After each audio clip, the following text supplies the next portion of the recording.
Shalom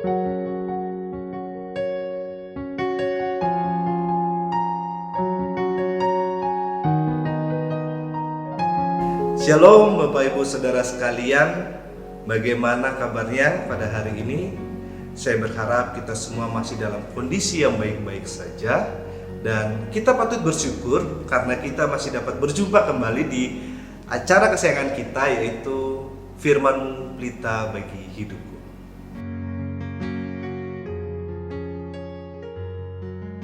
Firman-Mu Pelita Bagi Hidupku. Sudah jelas bagi kita semua, bagi setiap orang yang percaya bahwa di dalam kehidupannya haruslah senantiasa menyertakan firman Tuhan di dalam kehidupannya, sehingga pelitanya tetap senantiasa menyala dan dapat menyertakan kasih di dalam setiap kehidupannya.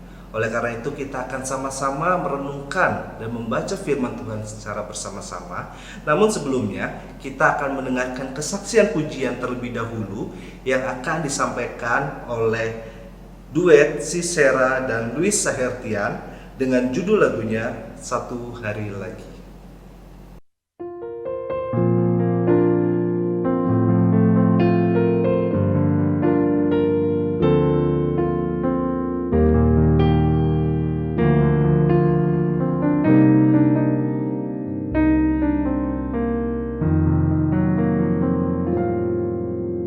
Satu hari lagi kau menuntun langkahku, dengan tangan kasih-Mu kau pegang tanganku Bapa. Satu hari lagi kau buktikan kasih-Mu, berkat-Mu yang melimpah membuatku terpesona. Satu yang ku minta, ajarku mengasihi-Mu dengan segenap hatiku, seumur hidupku. Hanya satu yang ku minta, ajarku mencintai-Mu dengan segenap hatiku, seumur hidupku. Yesus,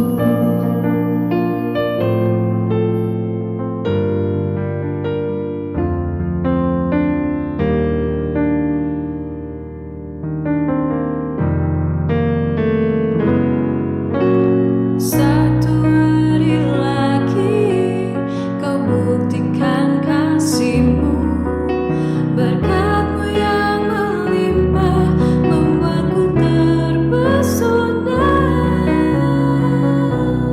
hanya satu yang ku minta, ajarku mengasihi-Mu dengan segenap hatiku, seumur hidupku. Hanya satu yang ku minta, ajarku mencintai-Mu dengan segenap hatiku, seumur hidupku. Yesus.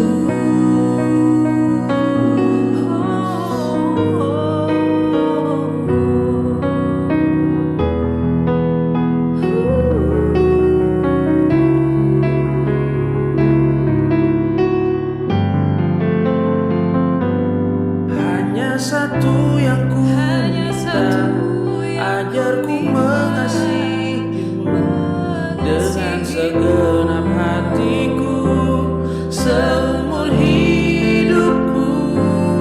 Hanya satu yang ku minta, ajarku mencintai-Mu dengan segenap hatiku, dengan segenap hatiku, Dengan segenap hatiku, dengan segenap hatiku, seumur hidupku. Yesus. Yesus.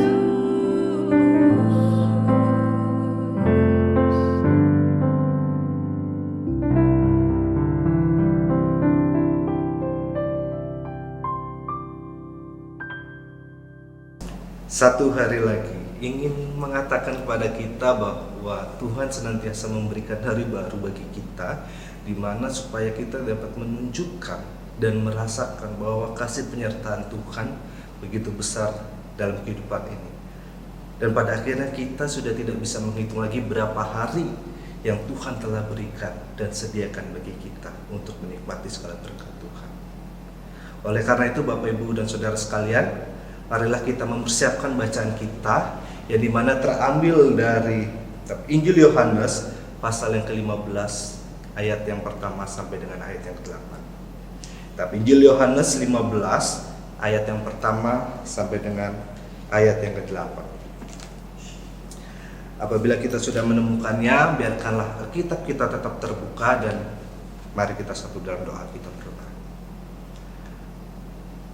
Kami mengucap syukur Tuhan untuk setiap hari yang Tuhan berikan dalam kehidupan kami. Sebuah hari baru yang dimana kami diingatkan untuk kami tetap dapat menjadi terang, menjadi pelita di tengah kehidupan masyarakat kami dan di tengah kehidupan sesama kami ya Tuhan. Terima kasih juga Tuhan untuk kesempatan yang Tuhan berikan pada hari ini. Pada saat ini kami masih dapat berkumpul Tuhan, walaupun di tengah keberadaan kami yang hanya bisa terdiam di dalam rumah saja. Namun kami masih diberikan kesempatan untuk bersama-sama mendengarkan firman Tuhan dan merenungkannya di dalam kehidupan kami. Kiranya Tuhan mau hadir Tuhan di dalam ibadah kami pada saat ini, sehingga kami yang lemah, kami yang terbatas ini dapat mengerti apa maksud dibalik tujuan dari firman Tuhan pada saat ini. Dan kiranya Tuhan apabila kami sudah mendengarkan firman Tuhan, mampukanlah kami untuk dapat menjadi pelaku firman di dalam kehidupan kami hari lepas hari. Ini kami Tuhan, anak-anak-Mu yang telah siap untuk mendengarkan firman Tuhan. Dalam nama Tuhan Yesus kami berdoa dan mengucap syukur. Amin.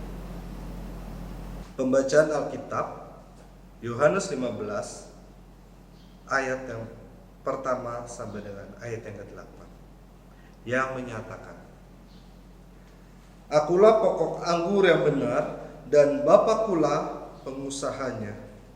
Setiap ranting padaku yang tidak berbuah dipotongnya, dan setiap ranting yang berbuah dibersihkannya supaya ia lebih banyak berbuah.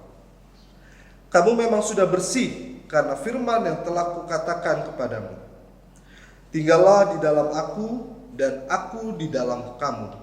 Sama seperti ranting tidak dapat berbuah dari dirinya sendiri kalau ia tidak tinggal pada pokok anggur, demikian juga kamu tidak berbuah jikalau kamu tidak tinggal di dalam aku. Akulah pokok anggur dan kamulah ranting-rantingnya. Barang siapa tinggal di dalam aku dan aku di dalam dia, ia berbuah banyak. Sebab di luar aku, kamu tidak dapat berbuat apa-apa. Barang siapa tidak tinggal di dalam aku, ia dibuang keluar seperti ranting dan menjadi kering, kemudian dikumpulkan orang dan dicampakkan ke dalam api lalu dibakar. Jikalau kamu tinggal di dalam aku dan firmanku tinggal di dalam kamu, mintalah apa saja yang kamu kehendaki, dan kamu akan menerimanya. Dalam hal inilah Bapakku dipermuliakan, yaitu jika kamu berbuah banyak, dan dengan demikian kamu adalah murid-muridku. Demikian pembacaan Alkitab. Shalom Bapak Ibu Saudara sekalian, berjumpa kembali kita di dalam renungan firman Tuhan kita pada saat ini. Bapak Ibu Saudara sekalian, apabila kita ingat pada waktu itu ketika kita masih IHMPA atau dulu istilahnya masih sekolah minggu, kita sama-sama sering mendengarkan, bahkan menyanyikan dan menggerakkan sebuah lagu dan tarian yang berjudul Yesus Pokok. Apakah masih ada yang ingat dengan lagu tersebut? Lagu tersebut sangat sederhana, namun pada waktu itu, khususnya saya juga merasakannya, saya sangat senang untuk menyanyikan lagu ini karena sudah mulai ada gerakan yang harus kita lakukan ketika menyanyikan lagu ini. Lagunya sederhana seperti ini. Yesus pokok dan kitalah carangnya, tinggallah di dalamnya. Ya, seperti itu setidaknya lagunya. Nah, Bapak Ibu Saudara sekalian, mungkin pada waktu itu kita hanya bergembira dan senang dengan lagu tersebut, tapi tanpa mengerti apa sih makna dibalik dari lagu tersebut, yang dimana dikatakan bahwa Yesus adalah pokok dan kita adalah rantingnya. Namun pada waktu itu saya pribadi pun masih belum mengerti apa sih makna dibalik itu semua. Bapak Ibu Saudara sekalian, bacaan kita pada saat ini terambil dari Yohanes 15 ayat yang pertama sampai dengan ayat yang ke-8, yang dimana apabila kita melihat di ayat yang pertama dan ayat yang kedua, Yesus mengatakan bahwa akulah pokok anggur yang benar dan Bapakkulah pengusahanya. Lalu pada ayat yang kedua, Yesus mengatakan setiap ranting padaku yang tidak berbuah dipotongnya, dan setiap ranting yang berbuah dibersihkannya supaya ia lebih banyak berbuah. Apabila kita melihat dari kedua ayat tersebut, Bapak Ibu Saudara sekalian, nampaknya Tuhan kita Yesus Kristus ini sedang memberikan sebuah ilustrasi terhadap murid-muridnya pada waktu itu. Lalu pertanyaannya, mengapa Yesus menggunakan ilustrasi sebuah pohon anggur yang dimana dikatakan terdapat pokok anggurnya dan ada pengusahanya dan ada rantingnya? Tentulah Tuhan kita Yesus Kristus tidak asal di dalam memilih sebuah ilustrasi yang untuk disampaikan kepada murid-muridnya. Mengapa Tuhan Yesus menggunakan istilah pokok anggur? Bahwa karena Tuhan Yesus mengerti betul bahwa setiap muridnya paham dan mengerti setiap kegiatan berkebun anggur pada waktu itu. Karena pada waktu itu kegiatan menanam anggur atau berkebun anggur ini sangat terkenal di kalangan mereka. Lalu yang menjadi pertanyaannya kembali, Bapak Ibu Saudara sekalian, mengapa Yesus menggunakan kata pokok anggur? Dan siapa sih pokok anggur yang dimaksudkan oleh Tuhan kita Yesus Kristus? Lalu mengapa Tuhan menggunakan istilah pengusaha? Dan siapa sih yang ditujukan dari pengusaha itu, yang dimaksudkan dari pengusaha itu oleh Tuhan kita? Lalu siapakah rantingnya? Kita mungkin semua sekarang bisa tahu dan bisa mengerti bahwa yang dimaksudkan sebagai pokok ialah Tuhan kita Yesus Kristus tentunya. Lalu siapakah yang menjadi pengusahanya? Dalam bacaan kita juga sebenarnya sudah tertulis, Bapak Ibu Saudara sekalian, bahwa yang menjadi pengusahanya adalah Allah Bapa kita. Dan lalu pertanyaannya kembali, siapakah yang menjadi rantingnya? Apabila hal ini ditanyakan kepada kita pada saat ini, Bapak Ibu Saudara, mungkin kita bisa menjawabnya dengan cepat. Siapa tadi pokok anggurnya? Kita bisa menjawab dengan cepat. Tuhan kita Yesus Kristus.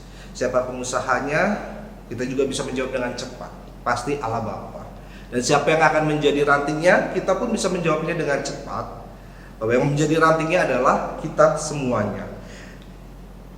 Namun ada sesuatu yang menarik, Bapak Ibu Saudara sekalian. Ketika pertanyaan ini kita sedikit rubah. Apa sih yang menarik dari ranting? Ketika kita ditanyakan seperti ini, kita bisa melihat diri kita bahwa kita semakin lama untuk menjawabnya. Apabila dibandingkan dengan tadi, kita mungkin bisa jawab dengan cepat. Siapakah rantingnya? Kita, saya rantingnya. Namun ketika kita diberikan pertanyaan, apa sih yang menarik dari ranting? Mungkin kita akan mulai berpikir, apa ya yang lebih menarik dari ranting? Apa yang bisa kita tonjolkan dari ranting? Bapak Ibu Saudara sekalian yang terkasih dalam nama Tuhan kita Yesus Kristus, hal yang menarik dari ranting adalah ia itu memiliki kemiripan yang hampir sama persis dengan pokoknya. Ranting memiliki kesamaan yang persis dengan pokoknya, baik secara alamiah ataupun secara, ya kita bisa lihat ya alamiah dari segi bentuknya dan warna dan semuanya, bahwa ranting memiliki kesamaan yang persis dengan pokoknya. Lalu apa sih yang membedakannya antara ranting dengan pokok? Kalau kita bisa bayangkan Bapak Ibu Saudara sekalian, pokok tentulah sesuatu yang lebih besar, pokok sesuatu yang lebih kuat, dan pokok adalah sebagai sumber yang memberikan kekuatan bagi ranting-rantingnya. Dan bagaimana dengan ranting Bapak Ibu Saudara sekalian? Kita bisa bayangkan juga, kita bisa lihat bahwa ranting adalah sesuatu yang lebih kecil. Ranting lebih sering terlihat lemah, dan ranting senantiasa membutuhkan kekuatan dari pokoknya. Jadi Bapak Ibu Saudara sekalian, kita bisa melihat hal yang menarik bahwa ternyata si ranting ini walaupun memiliki kesamaan secara alamiah dengan pokok, namun hal yang berbeda dengan pokok pun sangat kontras perbedaannya. Yang satu kuat, yang satu lemah. Yang satu sebagai pemberi kekuatan, yang satu sebagai penerima kekuatan. Lalu Bapak Ibu dan Saudara sekalian, hal yang menarik selanjutnya yang kita dapat lihat dari ranting apa sih? Tujuan hidup dari ranting. Tadi dikatakan bahwa ranting hanya sebagai penerima kekuatan dari sang pokok. Nah, apakah ranting ini tidak memiliki tujuan hidupnya? Ternyata Bapak Ibu Saudara sekalian, ranting memiliki tugas. Dan itu merupakan tugas yang penting. Yaitu adalah ia diminta untuk menghasilkan buah. Keberhasilan dari ranting dapat dilihat dari berapa banyak dan baiknya buah yang dihasilkan dari ranting itu sendiri. Lalu kembali ada pertanyaan Bapak Ibu Saudara sekalian. Tadi kita sudah ketahui bahwa tugas ranting adalah berbuah. Pertanyaannya, apakah ranting bisa bekerja sendirian?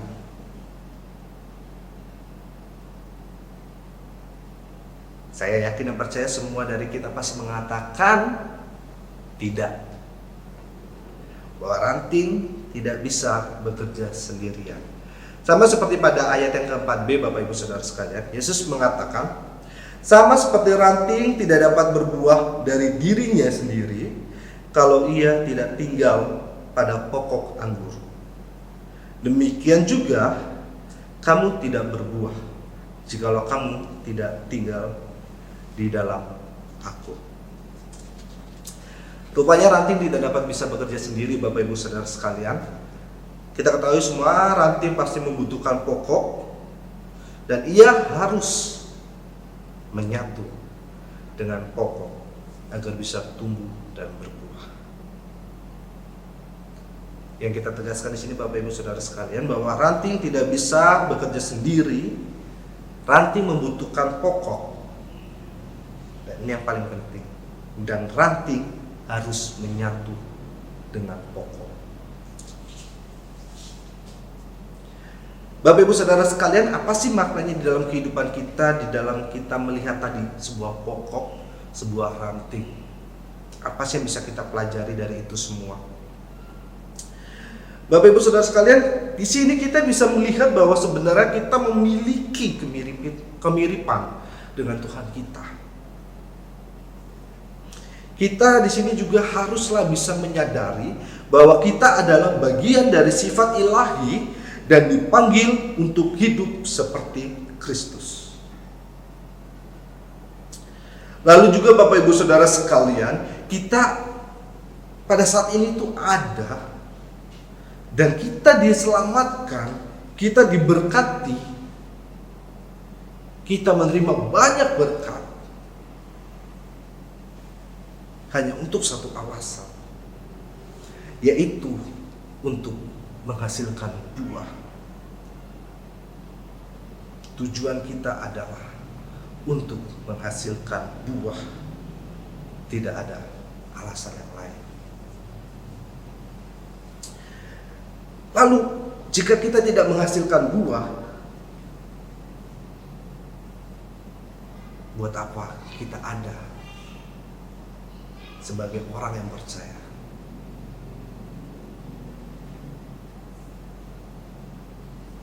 Makna berikutnya adalah Bapak Ibu Saudara sekalian, bahwa Yesus itu kuat dan sumber kekuatan.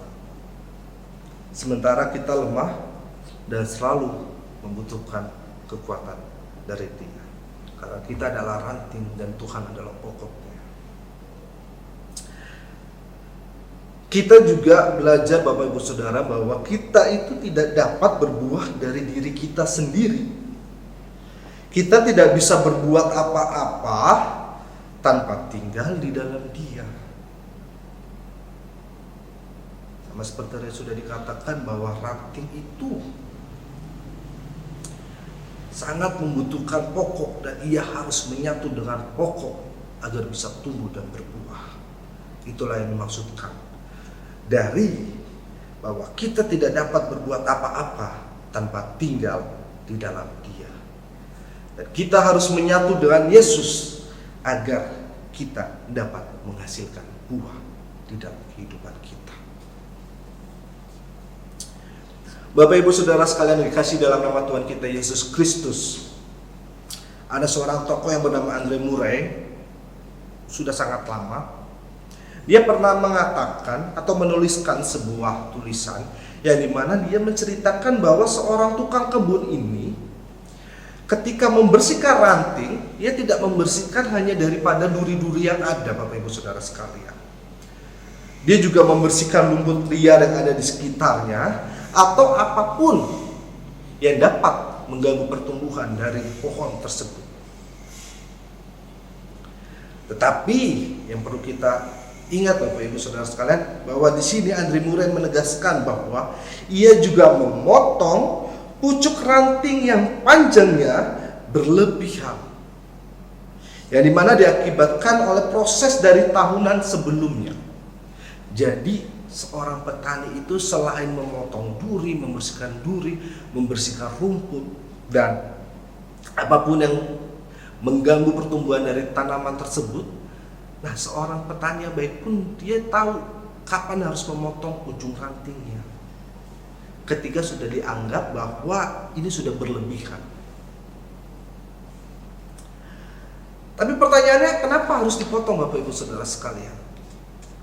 Bahwa di sini Murray mengatakan alasannya itu sangat sederhana. Bahwa ya dipotong hanya untuk menghemat asupan makanan.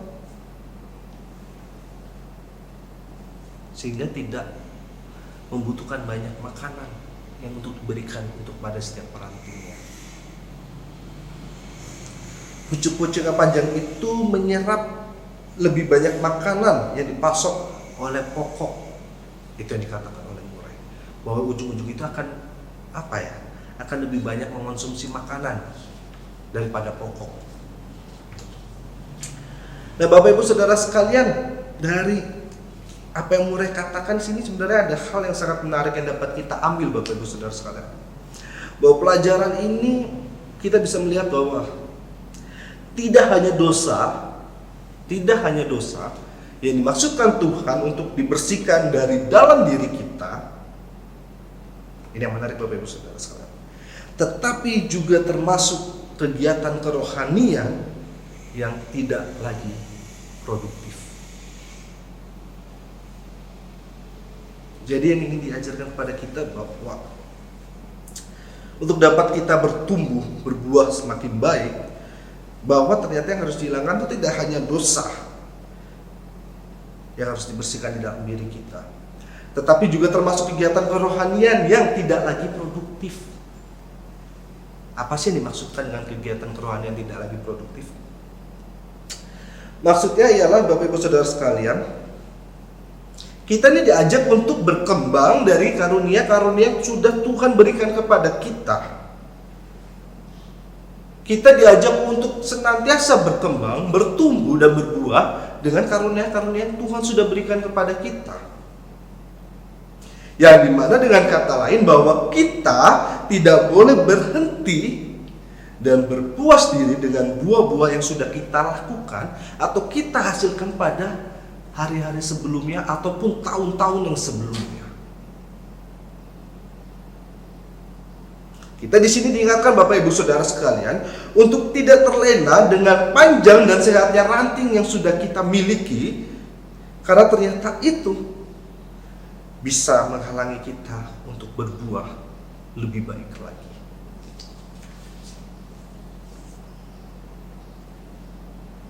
Mungkin sudah sangat jelas bagi kita Bapak Ibu Saudara sekalian bahwa kita di sini diingatkan bahwa kita janganlah berpuas diri dengan apa yang sudah kita hasilkan. Kita sudah memberikan pada tahun lalu, banyak membantu sesama. Namun itu sudah berhenti di situ aja, dengan merasa saya sudah melakukannya kok. Inilah dimaksudkan bahwa kita di sini diajak untuk berhenti untuk berpuas diri dengan apa yang sudah pernah kita lakukan. Kita harus potong itu, dan kita diajak untuk berbuah lagi yang baru. Bapak Ibu Saudara sekalian yang dikasihi dalam nama Tuhan kita Yesus Kristus, pembersihan atau pemangkasan tadi pasti akan sangat terasa menyakitkan. Namun yang perlu kita ketahui bersama, pastilah hal itu akan mendatangkan kebaikan di esok harinya. Segala sesuatu yang selama ini menjadi penghalang bagi kita untuk bertumbuh, haruslah kita bersihkan secara tuntas Bapak Ibu Saudara sekalian. Seperti misalnya karakter lama kita atau kebiasaan-kebiasaan buruk kita yang bertentangan dengan kehendak Tuhan. Kita mengerti, kita mengenal diri kita. Kita bisa menilai diri kita mana yang harus kita hilangkan dalam kehidupan kita saat ini. Karena kita tahu sekarang Bapak Ibu Saudara sekalian, karena tujuan kita adalah untuk menghasilkan buah. Bapak Ibu Saudara sekalian dikasihi dalam nama Tuhan kita Yesus Kristus, tidak sedikit orang pada saat ini yang mengaku sebagai pengikut Tuhan, sebagai anak-anak pengikut Kristus. Tidak sedikit Bapak Ibu Saudara sekalian, apabila kita melihat dari jumlahnya. Namun apabila kita lihat lebih dekat, apakah setiap orang yang mengaku dirinya sebagai pengikut Kristus tersebut sudah benar-benar melekatkan dirinya dengan erat kepada pokok Angus tersebut? Ini juga bisa menjadi pertanyaan buat kita Bapak Ibu Saudara sekalian. Ketika kita merasa sudah yakin bahwa sebagai anak Tuhan, apakah kita benar-benar sudah melekat betul, melekat dengan eratnya dengan pokok kita, yaitu Tuhan kita Yesus Kristus? Atau kita hanya sebagai orang yang hanya menikmati berkat-berkat yang Tuhan berikan di dalam kehidupan kita? Kita semua pada saat ini sungguh merasa sangat diberkati. Saya merasa sangat diberkati. Saya masih bisa bernafas. Saya masih bisa menggunakan pakaian. Saya masih bisa menggunakan celana. Saya masih bisa nikmati makanan. Banyak hal Bapak Ibu Saudara sekalian, apabila kita tidak melihat berkat itu hanya berupa dari materi, bahwa ternyata berkat Tuhan yang Tuhan berikan kepada kita itu sangat banyak. Bahkan saya bisa saat ini masih bisa berdiri pun itu merupakan suatu berkat.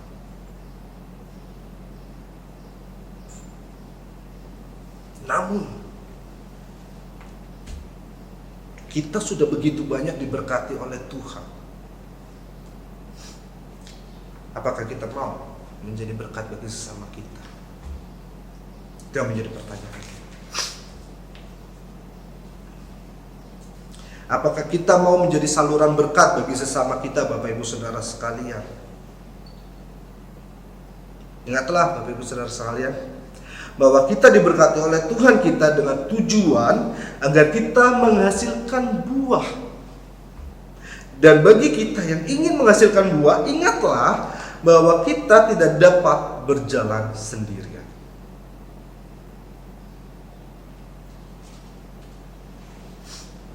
Kita bisa menjadi saluran berkat dengan cara apapun, Bapak Ibu Saudara sekalian. Kembali seperti apa yang sudah pernah saya katakan, kita tidak perlu muluk-muluk, kita tidak perlu menjadi saluran berkat ketika kita memiliki sesuatu yang besar dulu. Tidak. Menjadi saluran berkat itu bisa kita lakukan dengan hal-hal sederhana. Kita dengan memberi kekuatan kepada tetangga kita, teman kita yang sedang kesusahan pun, itu kita sudah menjadi berkat. Menjadi berkat tidak susah, hanya tinggal mau atau tidaknya kita menjadi berkat. Sama seperti yang sudah saya katakan, untuk melakukan kasih itu tidak susah apabila kita memiliki niat untuk melakukannya.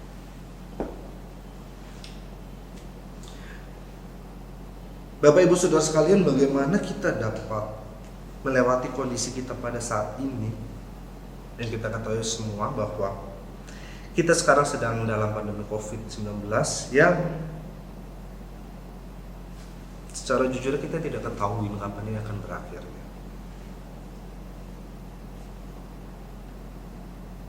Di mana COVID menjadi tempat yang tepat seharusnya, Bapak Ibu Saudara sekalian. COVID harus menjadi suatu tempat yang tepat bagi kita untuk menunjukkan bahwa kita masih bisa berbuah dengan baik dan menghasilkan buah yang baik. Itu apabila kita melihat COVID dari sisi yang lebih baik. Walaupun kita tidak pernah tahu kapan COVID ini akan berakhir. Namun apabila kita melihat dari sisi yang positif, dengan kata lain Tuhan masih memberikan waktu yang sangat panjang bagi kita untuk menunjukkan kita, dan memberikan waktu kesempatan bagi kita untuk senantiasa terus menghasilkan buah yang baik di tengah kehidupan kita. Janganlah kita pernah memandang COVID sebagai hal yang negatif, Bapak Ibu Saudara sekalian.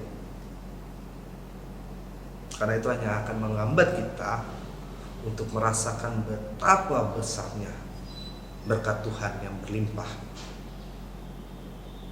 Dan ingatlah Bapak Ibu Saudara sekalian, kita ada hanya untuk menghasilkan buah.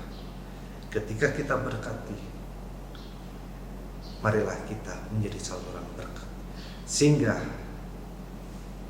pelita kita terus tetap bercahaya dan dapat menerangi sesama. Pada akhirnya kita dapat menghasilkan buah-buah yang sangat baik dalam kehidupan kita. Amin. Mari kita satu dalam doa, kita berdoa. Kami mengucap syukur Tuhan Allah Bapa kami yang bertata dalam kerajaan sorga, atas kesempatan yang boleh Tuhan berikan dalam kehidupan kami Tuhan. Karena pada saat ini kami masih boleh diingatkan bagaimana dan apa tujuan kami ada di dalam kehidupan kami, ya Bapak. Yang dimana kami memiliki tugas hanya satu, yaitu untuk menghasilkan buah. Namun kami terkadang sebagai manusia Tuhan sering kali mengeluh dan merasa tidak bisa. Namun kami yakin Tuhan, apabila kami menyerahkan semuanya dan kami erat dengan Tuhan, kami yakin bahwa kami dapat menghasilkan buah yang baik dalam kehidupan kami. Dan kiranya Tuhan, kami sadar Tuhan bahwa Tuhan sudah memberkati kami terlebih dahulu, dan mampukanlah kami Tuhan untuk menjadi saluran berkat bagi sesama kami. Terima kasih Tuhan untuk penyertaan-Mu pada saat ini di dalam renungan kami pada saat ini pula Tuhan. Kami mengucap syukur Tuhan atas waktu dan kesempatan Tuhan boleh berikan bagi kami. Ini kami Tuhan, ini doa syukur kami, di dalam nama Tuhan Yesus kami telah berdoa dan mengucap syukur. Amin.